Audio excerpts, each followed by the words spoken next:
Welcome back ناظرین. اس سے آگے بات کیسے بڑھے گی جو جنرل صاحب شروع میں بات کرنا چاہ رہے تھے اس پہ ہم پوچھتے ہیں جنرل صاحب سے, اور یہ بھی ذرا فوکس اس پہ کرتے ہیں کہ پاکستان کے جو ہمارے فارن منسٹر ہیں وہ ایجپٹ گئے ہیں جہاں R4 ریجنل 4 کی میٹنگ ہے فارن منسٹرز کی, اور پاکستان کے انٹیریئر منسٹر گئے ہیں محسن نقوی صاحب ٹو ایران. جی جنرل صاحب. جی, اب اس میں اس طرح کہ سوئٹزرلینڈ میں میٹنگ ہونی تھی, نہیں ہوئی. اس کے بہت ساری وجوہات ہیں جو اب معلوم بھی ہیں, لیکن جتنی جلدی یہ دوبارہ آپس میں ان کی technical teams and diplomatic teams بیٹھ کے بات چیت شروع کر دیں گی اتنا اچھا ہے, بیکاز 60 days تو آگے گزر جائیں گے. اسرائیل کی پوری کوشش ہوگی کہ 60 days سے بہت پہلے کسی نہ کسی طریقے سے اس کو سکٹل کر دیا جائے.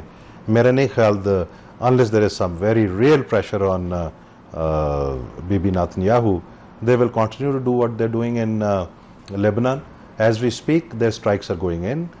Their artillery is still firing into southern Lebanon, اور وہ تو ایک ڈائریکشن میں لے کے جا رہے ہیں. اب یہ چونکہ یہ جو ایگریمنٹ ہے this between United States and Iran, and United States has taken the responsibility کہ لیبنان میں بھی ایک فل سیز فائر ہوگا and territorial integrity and sovereignty of Lebanon will be respected. یہ اب یونائٹڈ اسٹیٹس کے اوپر برڈن ہے کہ وہ کیسے اس کو سنبھالتے ہیں ود اسرائیل. سو اسرائیل پہ پہلے ہم نے بات کر لی ہے, دے ول ٹرائی دیئر بیسٹ کہ کسی نہ کسی طریقے سے دس MOU collapses. جنرل صاحب, یو ملٹری پرسن, اسرائیل تو ظاہر ہے موسٹلی ملٹری ہتھ کنڈے استعمال کرے گا. آپ ذرا اس پہ تھوڑا سا بیان کر دیجئے ہمارے ناظرین کے لیے کہ آپ کو کیا لگتا ہے کہ ڈونلڈ ٹرمپ اگر چاہیں تو clearly it can be a win for Donald Trump as opposed to Netanyahu? Of course, President of the United States of America, if they decide that this has to happen in this way, because Israel, they are right. Israel has done what it has done in last many years only because of American support. اور وہ ٹھیک کہتے ہیں JD Vance that there is nobody in the world who's with Israel. Europe میں لوگ نہیں ہیں, United States کے اندر بہت سارے لوگ جو عام آدمی وہ اب اسرائیل کو بہت مختلف نظر سے دیکھتا ہے, باقی ساری دنیا تو obviously. So America has tremendous influence. ہم یہ کہتے ہیں اسرائیل کا بڑا انفلوئنس, تو امریکہ کا بھی بڑا انفلوئنس ہے. تو to bring Israel to a point where they have to agree, and it is in the larger interest of everybody. اور Israel will have to understand this, otherwise obviously اس کا fallout بڑا serious ہے. Because میرا نہیں خیال Israel can drag United States into war again. I don't think so. They will be able to pull United States into a war against Iran. That's story of the past. اچھا, Hillary Clinton کو آج میں سن رہی تھی, وہ کسی interview میں کہہ رہی تھی کہ انہوں نے کہا کہ جب میں سیکرٹری آف اسٹیٹ بنی تو ریگولرلی شی یوز سچ اسٹرانگ, انہوں نے کہا ریگولرلی نتنیاہو کا مجھے فون آتا تھا, میٹنگز ہوتی تھی. ایک پوائنٹ پر انہوں نے کہا my planes are standing on the tarmac ready to take off to attack Iran. تو کہتے ہیں کہ ہمارے پر یہ ایک کنٹینیوسلی ایک پریشر تھا. تو اب ٹرائی کر کے تو سکسیڈ ہو گئے, نتنیاہو ہو گئے succeed to take them to war. تو اب تو there is only one way for America which is backwards. جی ایبسولوٹلی, دیر از نو, دیکھیں ملٹری آپشن نہیں ہے. ملٹری آپشن میں نے پہلے آپ کو بتایا اس کی پوری مس کیلکولیشن ہوئی. Obviously if you want I can explain. Character of war بڑی امپورٹنٹ چیز ہوتی ہے. They missed out on how this war is going to pan out. Technology different ہوگی, یہ چیزیں different ہوگی. They fail to protect their allies, which is paramount in this kind of a conflict. They also fail to recognize the resolve of the military and political leadership of Iran. And they also failed to understand that Iran has a leverage which will bring the entire world to a grinding halt and take the world into an economic depression. Cause American attack اس سے پہلے Iran نے نہیں کیا, despite the sanctions, despite all those difficulties, کبھی نہیں کیا ایران. لیکن جب آپ کسی کو اس طرح پش کر دے ٹو دا وال, تو پھر یہ ایک اور بڑی امپورٹنٹ چیز. آج تو ہم کہتے ہیں نا کہ جی نیوکلیر ایران کے پاس نہیں ہونا چاہیے, امریکہ سیز ایوری بڈی ایلس جو ان کے ساتھ ہیں کہ نہیں ہونا چاہیے. جب آپ کسی کو اتنا پش کر دیں تو پھر وہ کیا کریں, what do you expect them to do. ٹھیک ہے, اور اگر یہ اگریمنٹ نہیں ہوتا and they push Iran to a corner again, then perhaps, یہ میں آپ کو بتا سکتا ہوں, then perhaps Iran will go nuclear in due course of time. And then what do you do. So this is still a very good deal for United States, and they should pull it off by all means, and the only thing that they have to do is manage Israel. That's it. The deal will come through.